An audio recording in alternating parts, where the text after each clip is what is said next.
Welcome to R9 TV special news. నేను నీరజ. పల్లె ప్రకృతి వనాలు ప్రతిష్టాత్మకంగా తీసుకొని స్వచ్ఛమైన గాలి, ప్రశాంత వాతావరణం కల్పించాలని సంకల్పంతో గత ప్రభుత్వం నిర్వహించింది. సక్సెస్ అయింది. అప్పుడు అందంగా, ఆహ్లాదంగా ఆహ్వానించిన పల్లె ప్రకృతి వనాలు ఇప్పుడు దీనంగా మారాయి. అటు ప్రజలు వెళ్లకపోవడంతో మందుబాబులు అడ్డాగా మార్చుకున్నారు. అధికారుల నిర్లక్ష్యం, పర్యవేక్షణ లోపంతో అసాంఘిక కార్యక్రమాలకు అడ్డాగా మారుతున్న పల్లె ప్రకృతి వనాలపై R9 టీవీ ప్రత్యేక కథనం.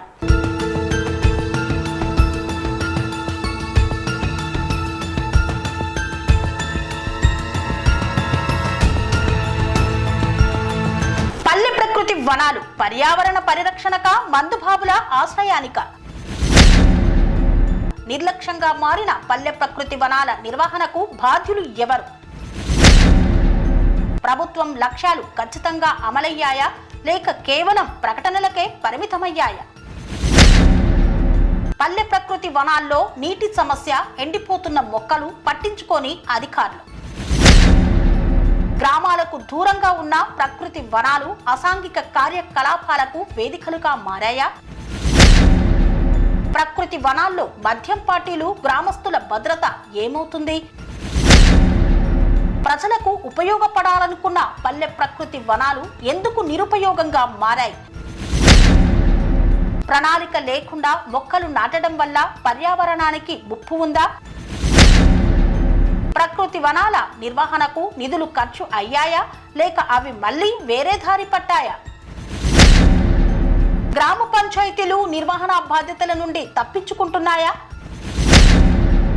ప్రభుత్వ పథకాలను నిజంగా అమలు చేస్తున్నారా లేక కేవలం కాగితాలపైనే మిగిలిపోయాయా? పల్లె ప్రకృతి వనాల స్థితిగతులు తెలుసుకునేందుకు అధికారులు ఎప్పుడైనా పరిశీలన జరిపారా?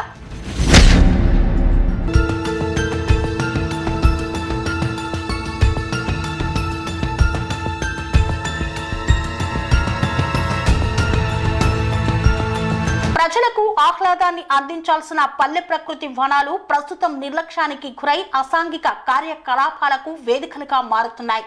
గత ప్రభుత్వం ప్రతిష్టాత్మకంగా ప్రారంభించిన ఈ పథకం ఆశించిన ఫలితాలను ఇవ్వడంలో పూర్తిగా విఫలమైంది. కొమరం భీం, ఆసిఫాబాద్ జిల్లా ఆసిఫాబాద్, సిర్పూర్ నియోజకవర్గాల్లోని గ్రామాల్లో పల్లె ప్రకృతి వనాల పరిస్థితి అధ్వానంగా మారింది. తగిన నిర్వహణ లేక, నీటి సదుపాయం లేని కారణంగా మొక్కలు ఎండిపోతున్నాయి. అదనంగా గ్రామ పంచాయతీలు దీనిపై శ్రద్ధ చూపించకపోవడం వల్ల ఆ ప్రదేశాలు మందుబాబులకు అడ్డాలుగా మారాయి. ప్రతి గ్రామంలో కనీసం ఎకరం స్థలంలో పల్లె ప్రకృతి వనాన్ని అభివృద్ధి చేయాలని గత ప్రభుత్వం లక్ష్యంగా పెట్టుకుంది. సుందరీకరణ, నీడనిచ్చే మొక్కలు, పండ్ల మొక్కలు నాటాలని ప్రణాళిక రూపొందించింది. కానీ ఆచరణలో మాత్రం పరిస్థితి భిన్నంగా ఉంది. లక్ష్యాలను తప్పనిసరిగా చేరుకోవాలని అధికారులకు పట్టుపట్టడం వల్ల పలు నర్సరీల్లోని పెరిగిన మొక్కలను ఎక్కడ పడితే అక్కడ నాటేశారు. ఫలితంగా వాతావరణానికి తగిన మొక్కలు కాకుండా ఇతర మొక్కలను నాటడం వల్ల అవి పెరగలేకపోతున్నాయి. పల్లె ప్రకృతి వనాల నిర్వహణకు ప్రత్యేకంగా బోర్లు తవ్వాలని, నీటి సదుపాయం కల్పించాలని నిర్ణయం తీసుకున్నప్పటికీ చాలా ప్రాంతాల్లో ఇప్పటికీ నీటి కొరత సమస్య ఉంది. వనాల్లోని మొక్కలకు తగినంత నీరు అందక అవి ఎండిపోతున్నాయి. రక్షణ కోసం ఏర్పాటు చేసిన కంచెలు కూడా ధ్వంసమైపోయాయి.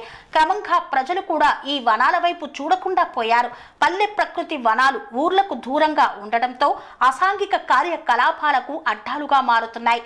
రాత్రి వేళల్లో మందుబాబులు ఇక్కడ చేరి మద్యం సేవిస్తూ హంగామా చేస్తున్నారు. పలు చోట్ల ఈ ప్రాంతాలు చట్ట వ్యతిరేక కార్యకలాపాలకు వేదికలుగా మారినట్లు గ్రామస్తులు చెబుతున్నారు. ఇది గ్రామాల శాంతి భద్రతకు కూడా ముప్పుగా మారుతోంది. ప్రజలు ఎన్నిసార్లు ఫిర్యాదులు చేసినా సంబంధిత అధికారులు స్పందించట్లేదు. పల్లె ప్రకృతి వనాల నిర్వహణ బాధ్యత ఎవరిది? అసలు పథకం ఎందుకు ప్రారంభించారన్న దానిపై ప్రజలు ప్రశ్నిస్తున్నారు. పర్యావరణ పరిరక్షణ, గ్రామాల అభివృద్ధి కోసం ప్రారంభించిన ఈ పథకం ప్రభుత్వ నిర్లక్ష్యంతో అర్థరహితంగా మారింది. ఇప్పటికైనా జిల్లా అధికారులు స్పందించి నిర్వహణకు మెరుగుపరిచేలా చర్యలు తీసుకోవాలని ప్రజలు డిమాండ్ చేస్తున్నారు. నేరుగా పరిశీలన చేసి నిర్లక్ష్యంగా వ్యవహరిస్తున్న అధికారులపై కఠిన చర్యలు తీసుకోవాలని కోరుతున్నారు. కన్స్ట్రక్షన్ రంగాలలో దశాబ్దపు అనుభవంతో కస్టమర్ల మరియు శ్రేయోభిలాషుల మన్ననలను, నమ్మకాన్ని గెలుపొందిన సంస్థ VRR కన్స్ట్రక్షన్స్. నాణ్యతకు నమ్మకానికి మారుపేరు విఆర్ఆర్ కన్స్ట్రక్షన్స్.